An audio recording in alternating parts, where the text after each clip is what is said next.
Hi everyone, welcome back to English channel tell English. ఈరోజు ఈ వీడియోలో మనం రోజు వంటింట్లో వాడే మసాలాని ఇంగ్లీష్లో ఎలా చెప్పాలో ఈరోజు ఈ వీడియోలో నేర్చుకుందాం. వీడియో ఎక్కడ స్కిప్ చేయకుండా ఎండ్ వరకు చూడండి.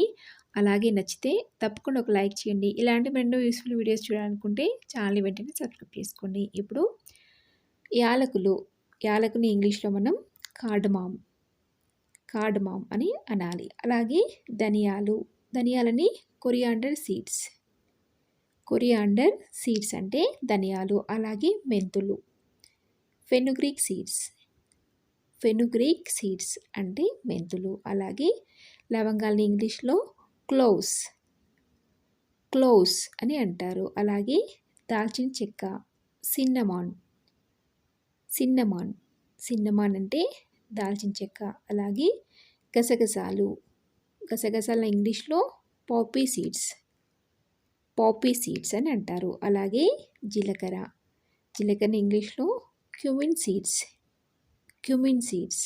అలాగే ఆవాలు మస్టర్డ్ సీడ్స్ అంటే ఆవాలు. అలాగే బిర్యానీ ఆకు బే లీఫ్. అలాగే మిరియాలు బ్లాక్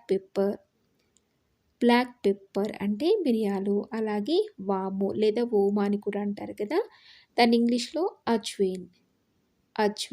అలాగే పసుపు టర్మరిక్ అంటే పసుపు. అలాగే కారం రెడ్ చిల్లీ పౌడర్. అలాగే అల్లం ఇంగ్లీష్లో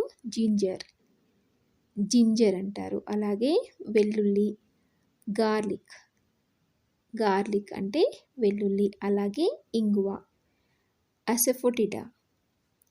అసఫోటిడా అంటే ఇంగువ. చూసారు కదా, ఈ వీడియోలో మనం రోజు వంటింట్లో వాడే మసాలాలన్నింటినీ కూడా ఇంగ్లీష్లో ఎలా చెప్పాలో తెలుసుకున్నాం కదా.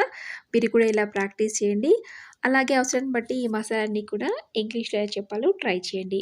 మరి ఈ వీడియో మీకు నచ్చితే తప్పకుండా ఒక లైక్ చేయండి. అలాగే మీ ఫ్రెండ్స్కి షేర్ చేసి ఇలాంటి మరెన్నో యూస్ఫుల్ వీడియోస్ చూడాలనుకుంటే వెంటనే ఛానల్ని సబ్స్క్రైబ్ చేసుకుని పక్కనే ఉన్న బెల్ బటన్ని హిట్ చేయండి. మరొక యూస్ఫుల్ వీడియోతో మీ ముందు ఉంటాను. Thank you for watching.